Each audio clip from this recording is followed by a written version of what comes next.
Hello and welcome back to another episode of Teardown Tuesday. This is an episode I've wanted to do for a really long time. I've always found magnetrons interesting, microwaves in particular interesting. Microwave ovens are kind of a magic box for a lot of people. But this device, the magnetron, is at the heart of the microwave oven. And we're going to tear it apart. We're going to look at how it failed. We're going to talk about how it works. And at the end, hopefully, we'll take some of the mystery out of the magic box that is a microwave oven. Now, this is a field service unit. It's been in service. It was pulled out of a scrap pile of junk parts. So there is some damage to it, but a lot of the damage is not obvious or visible until we get it apart. I have an idea of what we're going to find inside it, but I'm not sure until we actually get it open. So first, let's talk about what this thing is. The goal of a magnetron is to generate microwave energy, microwaves. And it's a radio frequency wave, it's an energy wave that ends up coming out of the antenna, and it's generated by very fast shaking of electrons inside this tube, this sealed tube. Now, that's a little confusing when we describe it in terms of electrons and oscillations and radio energy. So, as an example, I have a maraca. And if you think about how a maraca works, you have a sealed chamber. There's something inside it, in this case some kind of pellets, and then you have a handle. So we have a long handle, a sealed chamber, and we have something shaking inside the chamber. Now, when we compare it to a magnetron, the handle is like the antenna. The pellets inside the maraca are like the electrons inside the tube, and the sealed chamber is just like the sealed tube that makes up the core of our magnetron. So our maraca, we put energy in on the handle to produce sound waves from pellets shaking around inside a sealed chamber. Our magnetron, we produce radio waves by shaking the electrons around inside a sealed chamber. So you can think of a magnetron like an electron maraca. Now, our electron maraca here, we're going to go ahead and tear it apart, and we'll talk about the components, but there's a little more going on here than we can dig into. So I'll also supply you with some further reading if you really want to dig into it. But let's start with the basics. So we've already talked about the antenna. That's this end out here. The antenna is the part that actually emits the energy, the radio waves. And the energy that's coming out of the antenna is tuned to a frequency that water absorbs, that will add energy to water. And that's 2,450 megahertz. So it's very close to the same frequency that your Wi-Fi operates at, 2.4 gigahertz. This would be like 2.45 gigahertz coming out of here. That energy is being contained. We're capturing it. We're sealing it into the cooking compartment. But it's important that it doesn't leak out anywhere else. So that's why we have gaskets. These gaskets are designed and woven to capture any energy that might be at the seams where this joins into the waveguide. So we're pushing that energy out the antenna into the waveguide. We're making sure that we seal it using these woven copper gaskets or woven brass gaskets. So we've got gaskets, we've got our antenna, we've got magnets down inside here. And when we're dealing with electrons, we're influencing the electrons with magnetic fields. So the magnets have a magnetic field around them, an invisible field. And that field shapes how the electrons move inside the magnetron. These magnets can crack, they can become damaged, especially if they've gotten hot. And in this case, we can see that the metal of the tube has started to peel and flake, which tells us it's been very hot. And we can also see the discoloration of the magnets, which tells us they've been hot. Now, in this particular magnetron, the magnets are not cracked, so that was not the failure we had. But if these magnets crack, we lose control over the electrons inside the tube, and as a result the magnetron stops working. So we've got magnets. The actual tube is down inside. It goes through the center of the magnets. And then we've got these aluminum fins. And these are really critical. The aluminum fins are heat sinks. They absorb heat from the tube. As the tube oscillates, it's generating heat. And we have to dump that heat to prevent this from getting so hot that the materials break down. If it gets too hot, we're going to crack the magnets, or we're going to melt the antenna off, or we're going to rupture the sealed tube. And we don't want that. These magnetrons generate roughly 400 watts of heat in operation. So if this becomes clogged with dust, or the cooling fans don't work, this will become very hot very quickly. So it's super critical that these are clean and that air can move freely through them. And these in this case are made from aluminum so that they absorb and shed heat quickly. Up here on the top we've got our specs. There's not really any details about what the magnetron does up here. There's no voltage or amperage here because there's no good way for us to check it, and there's no reason that we would.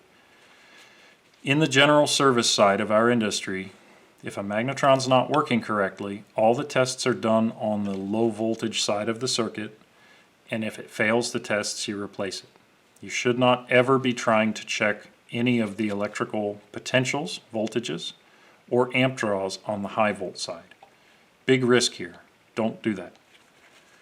We only ever work on these when the system is de-energized, when the unit's unplugged, when the capacitors are discharged. So, these are the terminals that we're supplying our high voltage to. And despite the oven being fed with AC voltage, the magnetrons are actually running on DC voltage. And that's why we have a diode in the system as well. So, we would have high voltage DC coming in on these terminals, and we'll see inside here there will be some kind of noise trap for capturing some of the electrical noise. But overall, from the outside, there's really no way to tell that this magnetron is bad. So let's go ahead and start taking it apart. And the first thing we'll do is pull off the antenna cap. And this is just a small metal cap. You can just pull it off. And underneath, we see the actual antenna of this magnetron.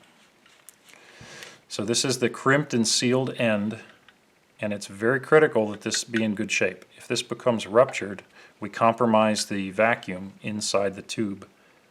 All the air has been pulled out in the manufacturing process. And if this gets ruptured, air gets back in, and the filament that's inside will break down. So, antenna looks good. Let's go ahead and pop this cap off. I'm going to go ahead and take it over to the vise here for a moment. Pop that cap. Alright, we've got the cap popped off here, and you can see inside there's some ferrite, some little magnets, and there's these cores, these wound cores. And this is like a noise trap or a filter to keep electrical noise from getting outside of the device. Underneath you see the two terminals. Those are sealed going through the insulator to preserve that vacuum down inside. So to get this apart, we're going to have to get all this off. We have to get all the enclosure off, all the heat sinks off, all the magnets off. So I'm going to go ahead and do that here over in the vise. I'll be back in a minute.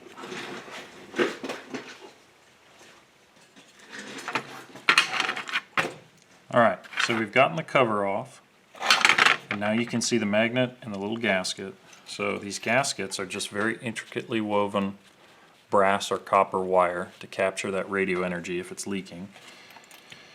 And then we have this very powerful magnet.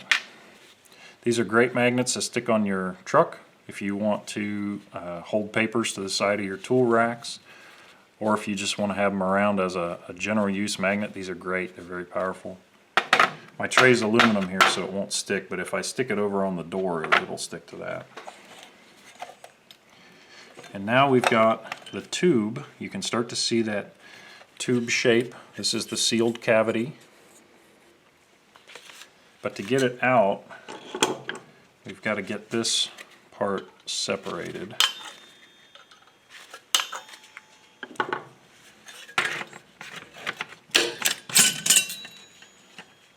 Alright, so here's our other magnet.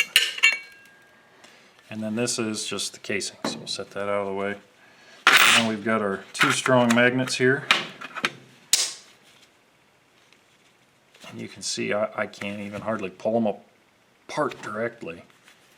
Very strong, so be careful if you're messing with these that you don't catch your fingers in there. And here's our tube. So the next step to get this tube further apart is to get the heat sinks off. And I'll have to probably do that over in the vise. These are usually pretty hard to get off of there. So I'll be right back.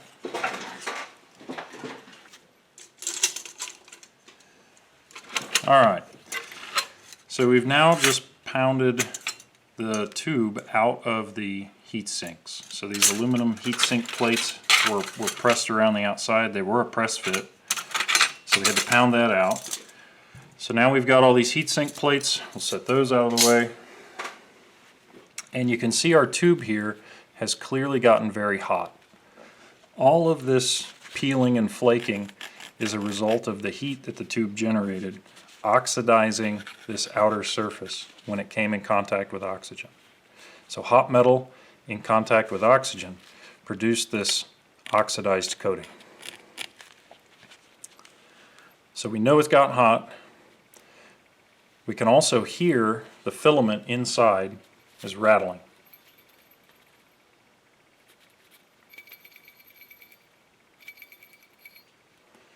So we won't know until we get it apart if that's a result of our hitting it with a hammer to get the heat sinks off, or if that was the service failure. But that filament is broken inside.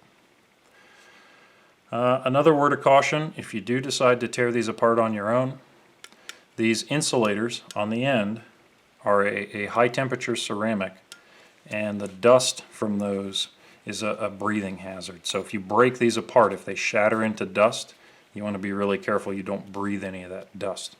That's just typical for working around ceramics, but if you do try and salvage those magnets, be careful you don't smash these ends. These are the same compounds that you would use in a TIG welding torch setup. It's the same exact ceramics. So it's not unique, it's just something you don't want to breathe. So with all that said, how are we going to open this up? And you can see there's a pretty good groove around the outside of the sealed tube, the sealed cavity. My approach to these is typically to run a pipe cutter around and break them apart with the pipe cutter wheel. So let's go ahead and do that.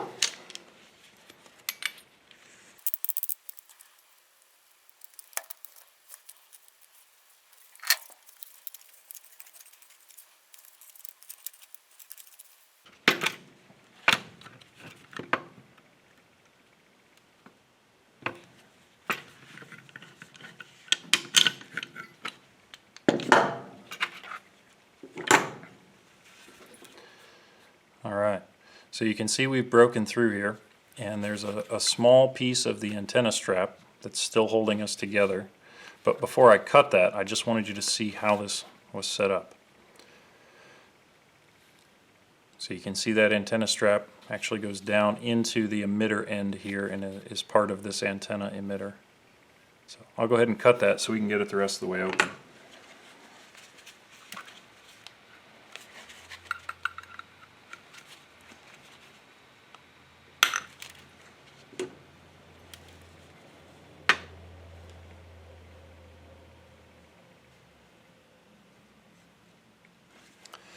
Alright, so now what you're looking at is the inside of a cavity magnetron. And this is the cavity. The emitter, or the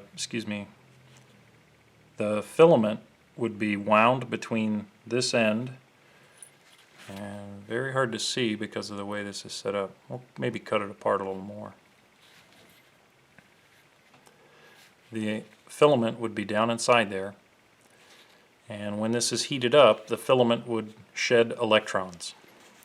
The magnets at the top and the bottom would create fields that held those electrons in this space, and then the electrons would shake back and forth like the beans in our maraca at exactly the frequency we need to produce that 2.45 gigahertz or 2,450 megahertz radio wave. So this is about as much as we can see from the mag we just cut apart, but what I'm going to do so you can see a little better what's going on is show you two other magnetron tubes that I cut apart many years ago and use as examples. So before we do that, let's talk about how this one failed. We can see the different cavities here are all still pretty well intact. Nothing really looks melted, but our filament is very much missing. There's a little piece of it down inside there that you can just barely see, but most of it is gone, broken apart, and it actually looks like this. And that filament is like a ballpoint pen spring, but it's made to get hot in there. And it looks like in this case the filament has just cracked through and broken apart, and that was why our mag failed. So in this case we had a filament failure. So let's take a look real quick down inside, and this is the antenna going down all the way to our pinch here on the emitter. But if I've got the lighting just right, you can see it going down inside there.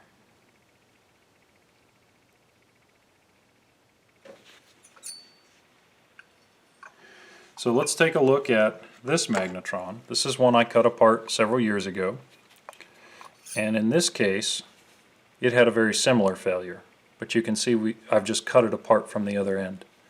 So there's what the filament looks like in the failed condition. You can see it's just broken, a piece of it's missing.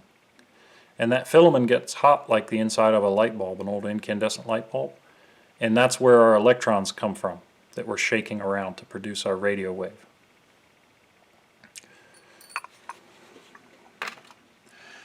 So now our third magnetron example.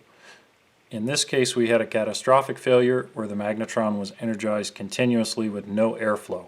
So we had a lot of heat.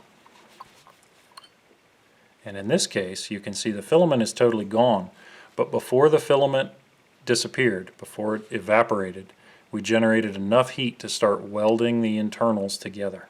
And this is a literal meltdown. This is the internals losing their cooling, no airflow, continuous heat being generated, and the whole unit just going into overheat. So this is what meltdown looks like in a magnetron. And this is why the cooling air is so critical.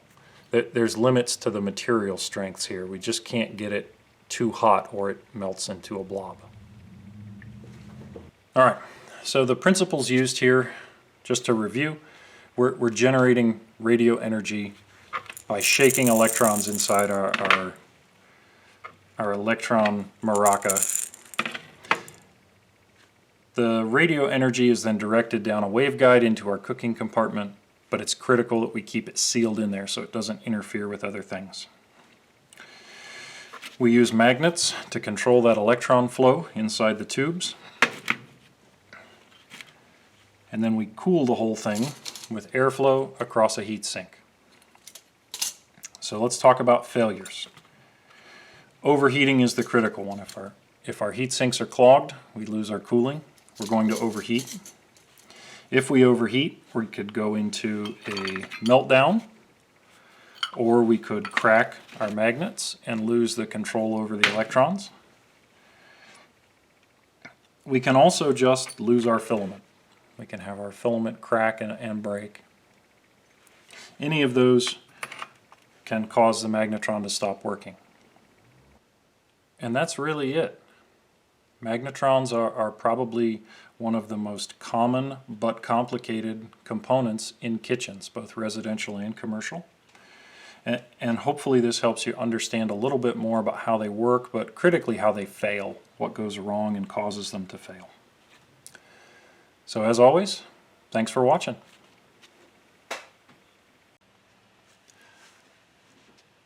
Hi folks, my name is Jack Kell and I'm a Senior Technical Trainer for SmartCare. The video you've just watched is part of a larger series of technical training videos we make available to our technicians at SmartCare. If you found this interesting and you'd like to see more, please subscribe. I'll be releasing a new component teardown video every Tuesday in 2022. If you're already a SmartCare technician and you have a part that you'd like to see me tear down, please reach out to me internally for shipping instructions. If you're not a SmartCare technician, but you or someone you know would like to learn more about a career as a service technician specializing in commercial restaurant equipment, please check out our open positions at www.smartcaresolutions.com/careers. Thanks for watching.